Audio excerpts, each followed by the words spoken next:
I have a message for progressives, okay? And this relates to this entire move to Canada, don't move to Canada, et cetera, et cetera.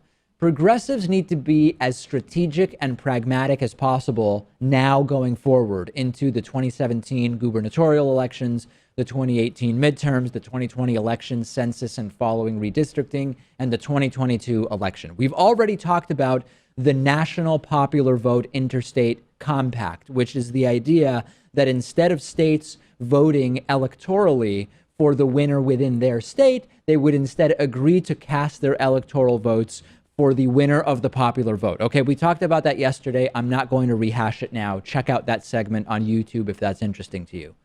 We've also talked about moving to Canada. And the reality is, even though I'm going to move to Canada is something that many people, more progressives than conservatives, say, depending on what election results are, very few people move to Canada, and it's also very, very difficult to do. The easiest way would be to marry a Canadian, but by and large, it's not that easy to move to Canada.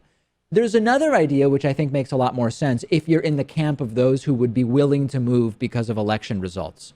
Move to a swing state. I know that lots of swing states seem like no place for liberals, but there are lots of swing states that have increasingly liberal areas. Texas has Austin, and Texas could be a future purple state.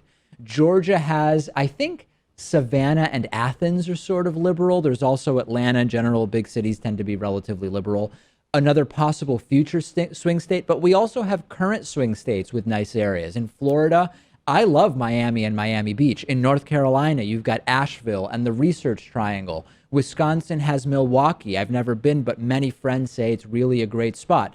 There's no guarantee that moving to a swing state will cause electoral change, but it has more of a shot of improving the U.S. than just bailing and moving to Canada, even if you could, Pat, which is very difficult to do. So I think if you're in the camp of those who want to move because of politics, have an impact and go to a swing state. Or another idea would just be to move from a red state to a blue state towards the end of the decade, because that'll increase our representation here for the next census. You can work simultaneously on the National Popular Vote Initiative, Interstate Compact, and move to a red state if you want. I really would have trouble, though. I don't think this is anything I could ever really do. I mean, I could definitely see myself living in Miami or Miami Beach, like I said.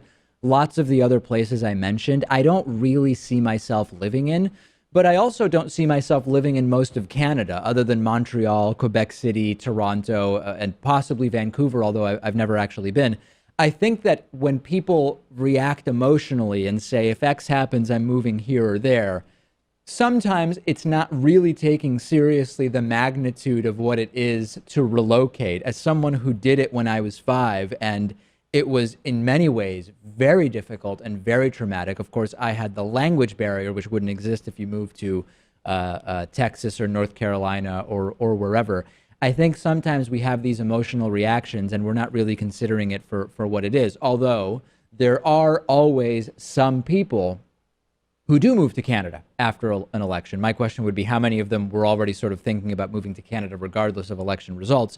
Consider, if you are a progressive, move to a swing state, turn some red states purple or purple states blue, really could be something that actually causes electoral change, much more than just bailing and going to Canada would. I've talked about how people of all ages, but particularly millennials, are owning cars less and participating more in the sharing economy. And one of the more popular options is Zipcar, which gets you a car when you want it, when you need it.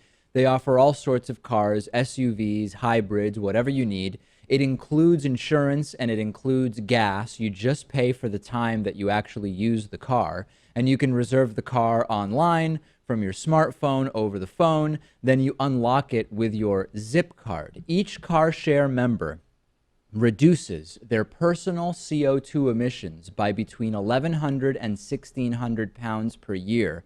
For our audience, Zipcar is offering $25 of free driving credit if you sign up at joinzipcar.com/David. Support our show, reduce your carbon emissions and your spending on cars. Sign up at joinzipcar.com/David.